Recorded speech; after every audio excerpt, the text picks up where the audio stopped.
The British failure to capture German East Africa in 1914 left the British stuck with a significant strategic problem in the form of German land and naval units operating out of East Africa. The Germans were resourceful and inventive at making the most of their opportunities. In order to defeat them, the British would have to be equally inventive and find a way to succeed without drawing away needed resources and hampering their military operations in other theaters. Welcome to the history of the 20th century.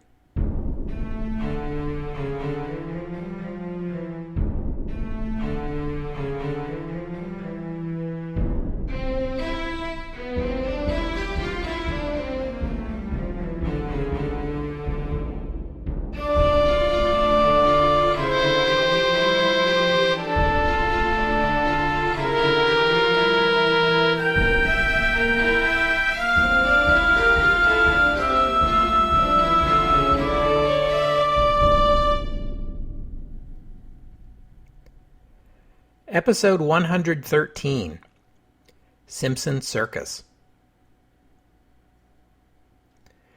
We return today to the war in East Africa. We last looked in on East Africa during episode 105, in which I told you about the fighting in East Africa through the end of 1914. There are 3 narrative threads to this story, so let's begin by reviewing where we stand with each one. First, there is the naval war. This is principally the story of the German cruiser Königsberg, which had been based at Dar es Salaam, the capital of German East Africa, when the war began. Königsberg did some commerce raiding, which ultimately proved disappointing, but had also succeeded in raiding Zanzibar harbor and sinking the older British cruiser Pegasus. Königsberg had since retired to the Rufiji River Delta, which has been surveyed in some detail by the Germans, well enough that Königsberg can navigate her way into the delta and hide out among the mangroves, where she's currently undergoing a refit, or as good a refit as you can do in the river delta. Porters carry engine parts to Dar es Salaam, where they are repaired or rebuilt and then ported back to the ship. The British have several cruisers of their own blockading the river delta to make sure Königsberg can't leave. But she's too well hidden to attack, and the British lack the Germans' detailed knowledge of the delta. So the bottom line here is that one German naval vessel is tying down a squadron of 4 British cruisers, which you have to count as a win for the Germans. And that really is the story of the war in East Africa in miniature. The Germans have no hope of an outright defeat of the British, but the conflict in East Africa is going to divert British soldiers, British ships, and British money away at a time when Britain and her Entente partners need as many of those resources as possible in Europe. And thus, the German goal is to force the British to divert as many of those resources to Africa as they can. The second part of the story is the war on land. You'll recall that most of the white German settlers in German East Africa live in the region near the border with British East Africa, and through that region runs a rail line from Tanga on the coast to Moshi near Kilimanjaro, a run of about 250 miles. 2 Indian-British forces attacked Moshi by land and Tanga by sea on the same day in the hope of surprising the German-led forces and capturing this rail line. But both attacks failed, in spite of the British holding a significant numerical advantage of 12,000 soldiers against about 2,000. So again, in what is going to become a recurrent refrain of this campaign, substantial British land forces are being tied down by a much smaller German force. We'll come back to both land and sea conflicts, but I want to begin with a third aspect of this conflict, and one we haven't discussed yet. That is the fighting on the African Great Lakes. The African Great Lakes are a series of lakes in and around the East African Rift, caused by the fact that the East African Rift is a developing fracture in the African plate. Not that anyone knew about this in 1915, but even in our time, geologists aren't exactly sure why Africa is breaking apart. But it seems that a portion of East Africa, from Mozambique to Somalia, is in the process of splitting off from the rest of the continent, and it will be a separate tectonic plate in 10 million years or so. One of the consequences of this rift that we can see today is a chain of long, narrow lakes that arcs across East Africa along a curved line oriented approximately north to south. The largest of these lakes by volume is Lake Tanganyika, which is long and narrow. It is the second largest freshwater lake in the world by volume, the first being Lake Baikal in Siberia, which we examined in episode 31. The largest in-surface area is Lake Victoria, which is the second largest freshwater lake in the world by surface area, the largest being Lake Superior in North America. If you look at a map of German East Africa, you'll see that these two lakes, and a third lake, Lake Nyasa, form parts of the western border of the German territory. In particular, Lake Tanganyika defines most of the border between German East Africa and the Belgian Congo. When the Great War began, control over these three large inland African lakes was suddenly very important. Control of these waterways allowed for easy communication and movement of soldiers in a region in which communication and movement of soldiers was otherwise very difficult. And more was at stake than the movement of soldiers. As soon as the war began, German forces were raiding into not only British East Africa, but the Belgian Congo, the Berlin Conference and the desire of the Belgian commissioner to keep the Congo neutral notwithstanding. Germans even raided into Portuguese East Africa, despite Portuguese neutrality. These raids were a matter of serious concern to the colonial administrators, who feared that shows of German strength in their territories might encourage the Africans to rise up in revolt and threaten their control. The colonial powers of this time also regarded the Great Lakes region as potentially very valuable for future European development, and it was believed that the nation or nations that controlled the lake region after the war was over would reap great benefits. Because these lakes are isolated, getting even a small steam-powered boat onto one of them was a major undertaking. And the upshot of all this is that control of these lakes, and the strategic benefits that would entail, were dependent on a few small craft. Vessels that would have been regarded as minor commercial boats in Europe or North America could rule the lakes in Africa, a situation with comical overtones that call to mind Gilbert and Sullivan operettas. Nonetheless, in East Africa in 1914, this was all deadly serious business.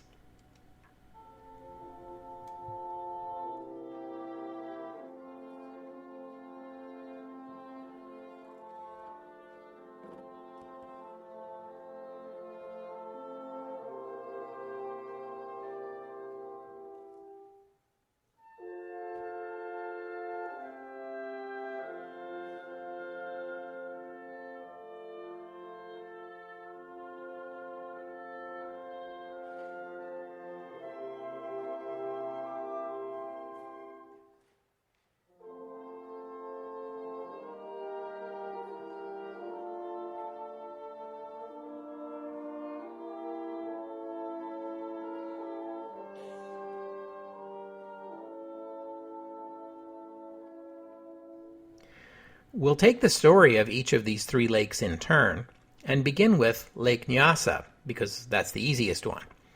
When the war began, there were 4 armed steamboats on the lake, 3 British and 1 German. The German steamer was named Hermann von Wissmann, after a former commissioner of German East Africa. The largest of the British steamers was named Gwendolen, after Lady Gwendolen Cecil, the second daughter of friend of the podcast Lord Salisbury, who was Prime Minister in 1899 when she was launched. That's the boat, not the daughter. The captain of Gwendolen found out about the whole war thing before the captain of Hermann von Wissmann did, and thus Gwendolen succeeded in tracking down the German boat while it was in a slipway and disabling it with a single gunshot on August 16, 1914. Which must have been a little awkward, as these two captains had until then been pretty good friends and had knocked down a few beers together on occasion before the war started. Some people call this the first British naval victory of the Great War, which, sure, why not? If you want to, go nuts with it. But I suspect the captain of Gwendolen is going to be drinking alone for a while. The British established control of Lake Victoria almost as easily. The Germans had one armed steamboat on the lake, while the British had several much larger steamers. Arming them was a simple matter. As you'll recall, I mentioned the British had already built a rail line from the port of Mombasa on the coast all the way to Lake Victoria, the so-called Lunatic Line, which made it a relatively simple project to ship in some guns from Europe to Mombasa to the lake, and then mount the guns on the steamers. By early 1915, the British had a far superior force on Lake Victoria, and they sank the German boat in March. That leaves Lake Tanganyika, the most isolated of the three. Lake Tanganyika is roughly 400 miles from north to south and 30 miles east to west. The west shore of the lake is mostly in the Belgian Congo, except at the southern end where the lake reaches into British territory. The east shore is German-controlled. The Germans had two steamboats on that lake, the 45-ton Kingani and the 100-ton Hedwig von Wissmann, a boat named after the wife of Hermann von Wissmann. These two ships were armed with small guns salvaged from German ships at Dar es Salaam. On the Belgian side of the lake was the 90-ton steamer Alexandre del Commune. She was unarmed, but could potentially have guns mounted on her, so the German ships attacked her on August 22nd, forcing the ship to beach itself to avoid sinking.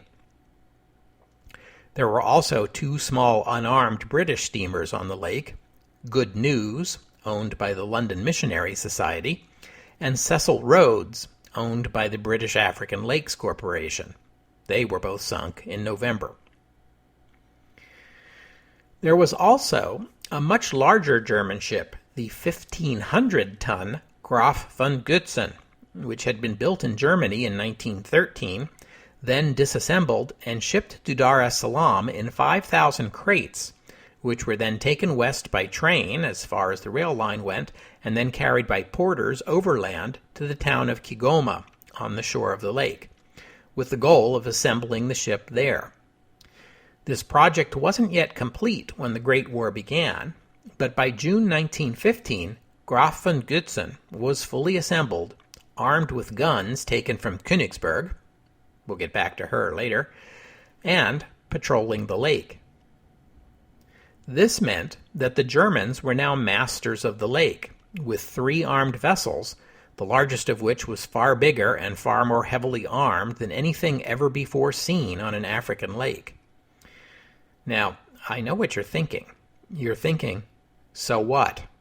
What does control of Lake Tanganyika get the Germans? Well, I'll tell you. First of all, the Germans used their little fleet to patrol Belgian and British towns on the lake, ready to bombard boats or guns or anything else that looked like a threat to German dominance. They also staged raids on these towns, supported by their gunboats, to seize whatever supplies and materiel they deemed useful. Control of the lake gave the Germans the ability to land ground troops anywhere they wanted on the shores of the lake. Belgian or British ground forces could not cross the lake into German territory, and any force attempting to circumvent the lake ran the risk of German forces landing in its rear and disrupting its communication and supply lines. And there was also that concern that British weakness in the face of German raids might inspire Africans in the region. Some of them had already revolted against British rule before. They might rise up again, perhaps successfully this time. Loss of British prestige could lead to loss of British control. These worries were explained forcefully by John R. Lee, a British big game hunter and a rather shady character, who had seen the situation on the lake firsthand and traveled all the way to London in the spring of 1915 to lobby the Admiralty to do something about it. The British Admiralty took Lee's warnings more or less seriously, and in the person of Admiral Sir Henry Jackson, responded by saying, "It is both the duty and the tradition of the Royal Navy to engage the enemy wherever there is water to float a ship. The problem was the Navy was gearing up for the Gallipoli campaign at this time, and Royal Navy resources were few. "No problem," Lee told the admiral. "I have a cunning plan." His plan was to ship 2 small, fast boats to Africa, boats faster than Hedwig von Wissmann, and armed with guns capable of sinking her. As for how to get them to the lake, well, he had a plan for that, too. Lee was commissioned as a lieutenant in the Royal Navy Reserve and was sent ahead to Africa to prepare the way. Obviously, the RN would need someone to command this operation, and since all the competent commanders are assigned to Gallipoli, they turned to the eccentric 39-year-old Lieutenant Commander Geoffrey Basil Spicer Simpson, a man whose naval career until now is best known for having lost command of a destroyer after it collided with a smaller boat. When the war began, the Navy had tried giving him a small gunboat and sent him off to patrol the British coast, but 2 weeks later his gunboat was sunk by a U-boat in broad daylight, which got him assigned to another desk job. But he had had experience surveying the Gambia River in West Africa, and he spoke fluent French and German, and what the heck, if we send him to Africa, at least he'll be out of our hair for a while. So he got the job. The Navy assigned him 2 boats and 27 sailors who, like Spicer Simpson himself, were regarded as too crazy to send to Gallipoli. But they tested out the boats on the Thames, and they seemed more than capable. They could do 19 knots, and each one had a 3-pound gun mounted to the bow. The guns were fixed, so they could only fire forward, because the boats were so small and the guns so big that to fire one off to the side would capsize the boat. But they were also very maneuverable, so that would have to do. Spicer Simpson named the 2 boats HMS Mimi and HMS Tutu, which are French colloquial terms that mean approximately meow and woof woof. There's a story that's widely told that claims Spicer Simpson's first choice was to name the 2 craft HMS Cat and HMS Dog, but that the Admiralty wouldn't go for it, so he substituted Mimi and Tutu to have his way despite Royal Navy stuffiness. But I have to say I question the truth of this story. I'll tell it to you anyway because it's widely told and you'll find it in most of the sources, but just so you know, I'm putting an asterisk next to it. But the fact that he named the boats Mimi and Tutu is indisputable and really quite eccentric enough as it is, whatever you think of that other story. It took the Navy 6 weeks to put this team together, acquire the boats and equipment to move them, and send them on their way. 3 weeks and 6,000 miles later, on July 2nd, they arrived at Cape Town, where Mimi and Tutu were transferred onto rail cars for a 3-week ride north into Katanga province in the southeastern Belgian Congo. By the way, I suppose I should mention that the Congo had previously made King Leopold filthy rich, first with ivory and then with rubber, as we saw back in episode 20. But by 1914, with the rubber boom over, the Congo's most valuable export now is copper, mined principally in Katanga province, and sold principally to the British these days for the war effort. The next leg of the journey was the most difficult, overland and over a mountain range. Lee had been sent ahead to prepare a way for them. He'd hired a large number of Africans and their livestock to clear a trail, build bridges, and finally drag the 2 boats overland on trailers. It took 2 months to cover 150 miles, and then it was a train again, then a 400-mile journey down the Lualaba River, then another train, until at last they reached Lake Tanganyika. All in all, it had taken 6 months to cover 2,000 miles across Africa. The crew had taken to calling the project Simpson Circus. But at last, on December 23rd, 7 months after leaving England, the boats were on the lake and ready for action. On Boxing Day, 3 days later, Simpson was conducting a Sunday prayer service when his crew spotted Kingani patrolling nearby. They hastily concluded their service and sent the British boats off in pursuit. The German boat had only a forward gun, so Mimi and Tutu attacked her from behind. Kingani could only bring her gun to bear by slow turns, and the faster British ships had little trouble evading her. After just 11 minutes of combat, a lucky British shot killed Kingani's gun crew and her captain.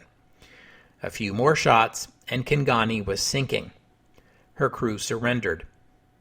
Kingani was repaired and refitted with a new 12-pound gun and rechristened HMS Fifi, which you can think of as Tweet Tweet, in keeping with the theme of Spicer Simpson's bathtub flotilla.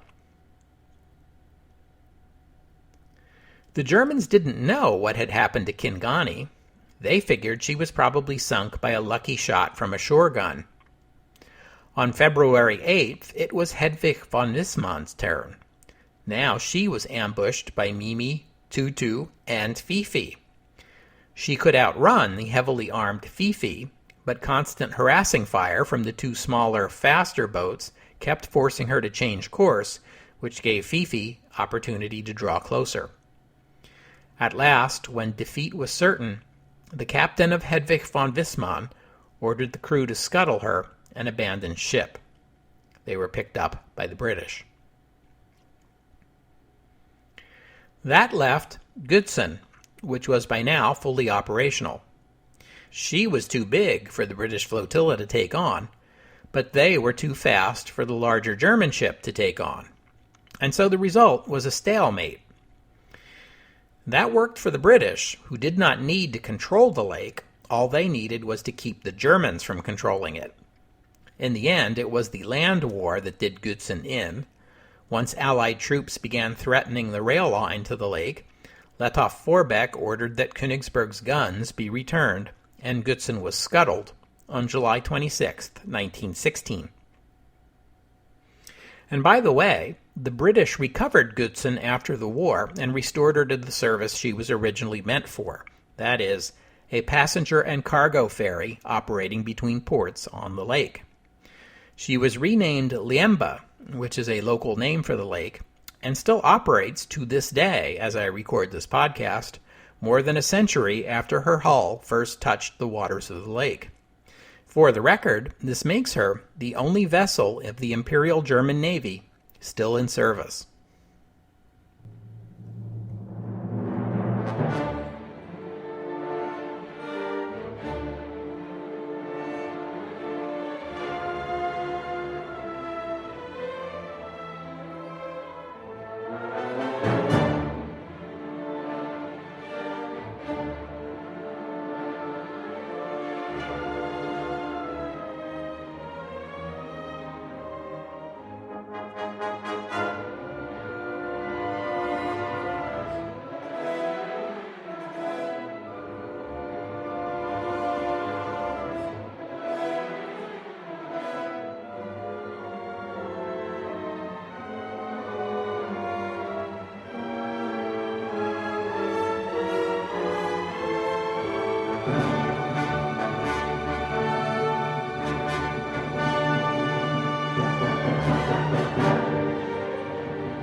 I mentioned a gun that had been taken from SMS Königsberg, so I suppose now is a good time to talk about the rest of the ship.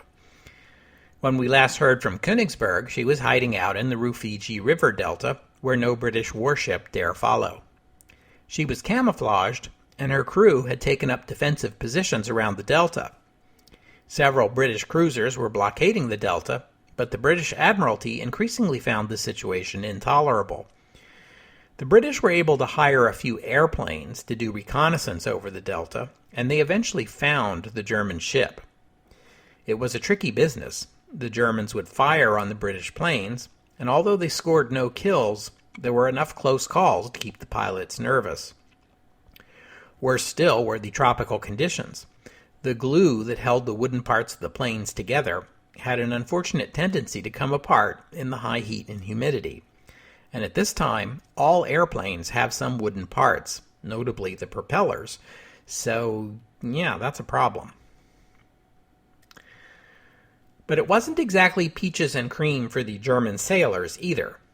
In fact, they'd run through their supplies of peaches and cream long ago, and food was hard to come by, and they were suffering from malaria and other diseases, and from the heat, and from the isolation. The British Admiralty were pondering what to do about Königsberg into the spring of 1915. At the same time, John R. Lee was lobbying them to do something about German control of Lake Tanganyika. In contrast to that operation, which the Admiralty did not regard entirely seriously, they did take the Königsberg situation very seriously indeed. Those blockading cruisers were badly needed on other fronts, and the sooner they could be freed up, the better. Königsberg has to go. As it happened, at the time the war had broken out, there were 3 river monitors under construction in British shipyards that had been ordered by the government of Brazil, but had been requisitioned by the British government after the fighting started. Right now, in the spring of 1915, these 3 river monitors are in Malta, preparing for the Gallipoli campaign. They were designed to operate on rivers. The Brazilians had wanted them for use on the Amazon. The Royal Navy had them in mind for the aftermath of a successful Gallipoli campaign, when they could be brought into the Black Sea and then advance up the river Danube to relieve the Serbians. But these ships appeared ideal for taking on Königsberg. As river monitors, they had shallow drafts, and they were each armed with a single 6-inch gun, more powerful than any of the 105mm guns aboard Königsberg. And so, 2 of these ships, Mersey and Severn, named after English rivers, you see, were brought to the Rufiji Delta.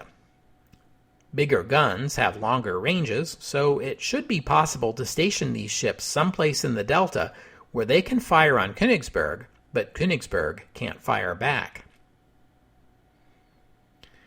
The first attempt to attack Königsberg was on July 6, 1915, and it didn't go so well for the British. The 2 monitors were able to ease their way through the river delta in spite of small arms fire from German sailors guarding the approaches, but alas, due to the inadequate maps available to the British, Mersey had ended up in a position Königsberg's gun crews were indeed able to find, and they pounded the smaller ship savagely until the British withdrew.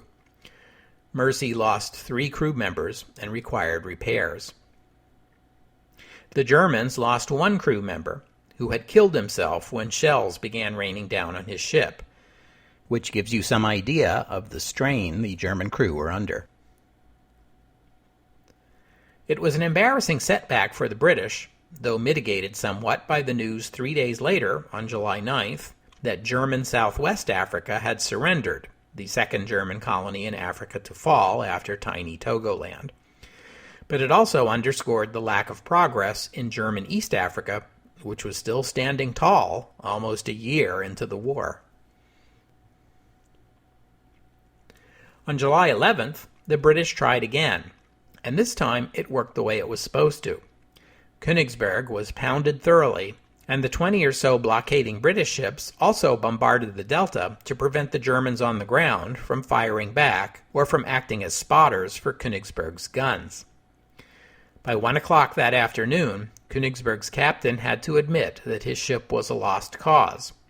He ordered a torpedo detonated to put a hole in the ship and scuttled her. That was the end of Königsberg, the ship, but certainly not of her crew, nor her guns. The Germans buried their dead, and the survivors made their way to Dar es Salaam overland, bringing with them their ship's guns, converted into artillery pieces to aid the German effort on the ground. And that brings us at last to the ground war. You might think, given that German East Africa has been cut off from the rest of the world for almost a year now, that her defenders would be on the ropes. In fact, quite the opposite. With neutral Portuguese territory to the south, and with the western approaches guarded by the German gunboats on Lake Tanganyika, and with amphibious invasion having already failed spectacularly back in November 1914, the only approach remaining is overland from the north, that is, from British East Africa. You'll recall that the British shipped in about 12,000 soldiers from India, mostly native Indians, who were stationed in British East Africa following the failure of the amphibious assault on Tonga. You'll recall, too, that at the beginning of the war, the Germans and the British each had armed forces of about 2,000 native Africans and 500 European officers in their respective territories.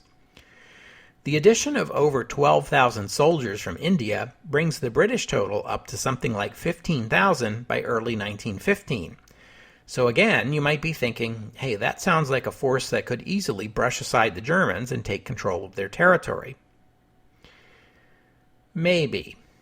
But in fact, the British troops in East Africa had languished during the first half of 1915, a result of the commanders back at London being preoccupied with what they regarded as higher priority projects, like the Gallipoli campaign, and partly because of a lack of bright ideas on how to crack this particular nut.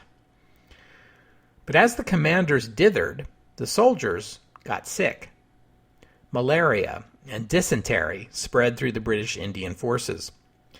By July, the month that Königsberg was finally sunk and German Southwest Africa vanquished, it was estimated that only about a third of the force were healthy enough for combat.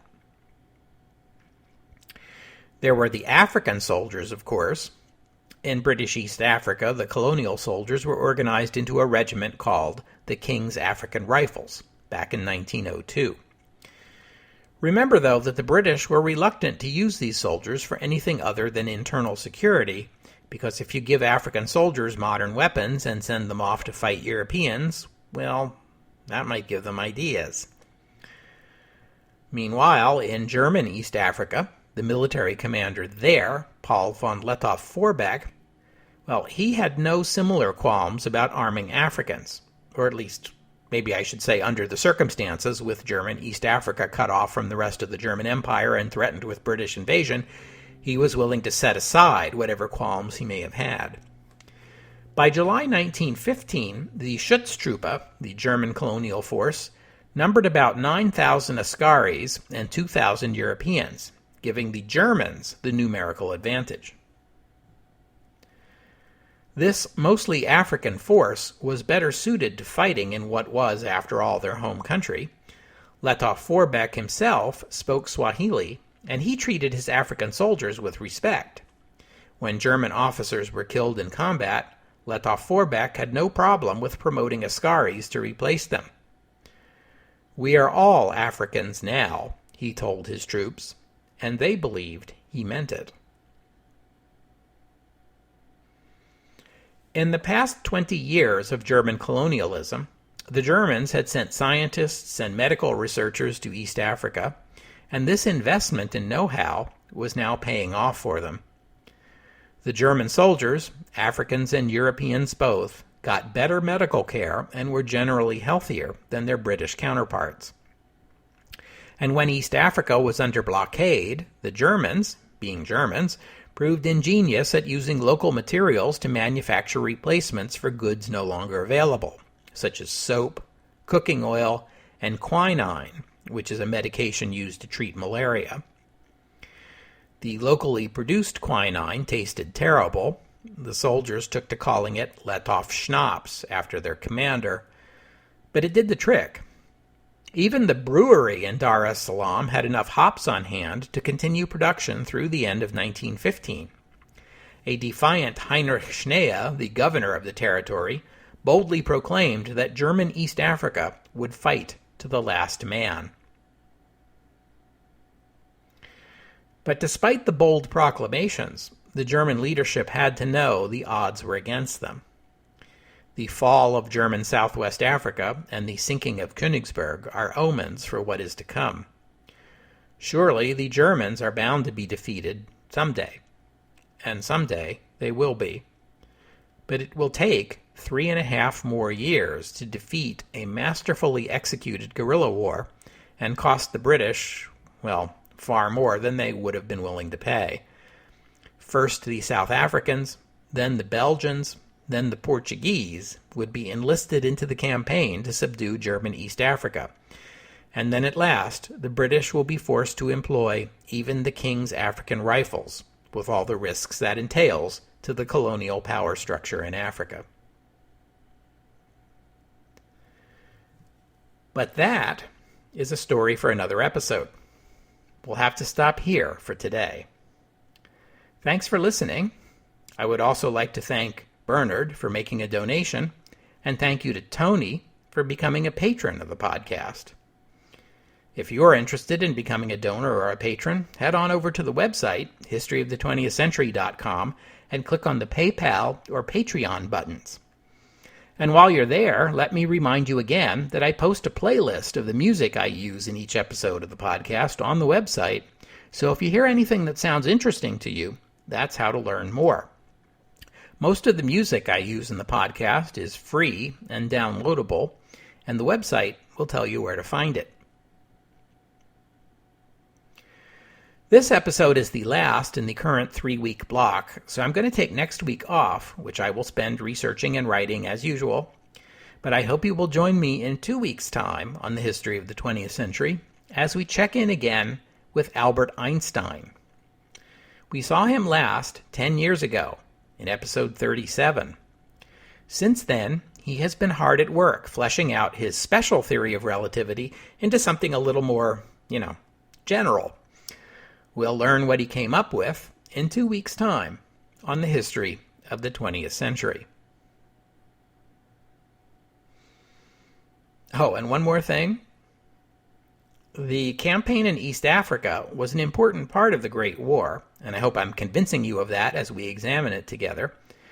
But in the histories of the war, at least for the next 50 years or so, East Africa will be dismissed as a sideshow to the main war in Europe, memorable mostly for the absurdity of fighting out European disputes in a distant and exotic land. In the popular culture, the war in East Africa would also be dismissed. The books and films about the campaign would not be straightforward historical depictions, but rather romantic fictions, tales of high drama, with European protagonists, of course. The South African novelist Wilbur Smith published a novel in 1968 titled Shout at the Devil, very loosely based on the Königsberg affair. It was made into a film in 1976, starring Lee Marvin and Roger Moore. In 1982, the British writer William Boyd published the satirical novel An Ice Cream War, and Edgar Rice Burroughs published not one but 2 Tarzan novels, Tarzan the Untamed and Tarzan the Terrible, in 1920 and 1921, respectively, which recount Tarzan's adventures in the war.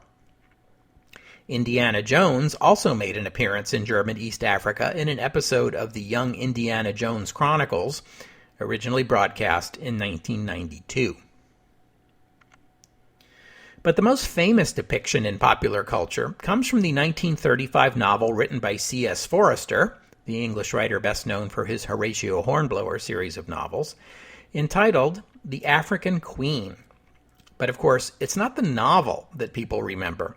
It's the 1951 British-American film version, directed by John Huston and starring Humphrey Bogart and Katharine Hepburn. Huston, Hepburn, and Bogart were all nominated for Academy Awards for their work on this film, and Bogart won the award for Best Actor. The African Queen is very loosely based on the fighting for control of Lake Tanganyika. It's a beloved film. It was one of my mother's favorites. And it was unusual for the time in that it was filmed on location in East Africa. But I can't help but criticize it for reducing the very real struggle over the lake into a romantic lark. The real story of Simpson's Circus is, in my opinion, far more exciting than the African Queen, and yet for some reason, no one's ever seen fit to make a movie about it.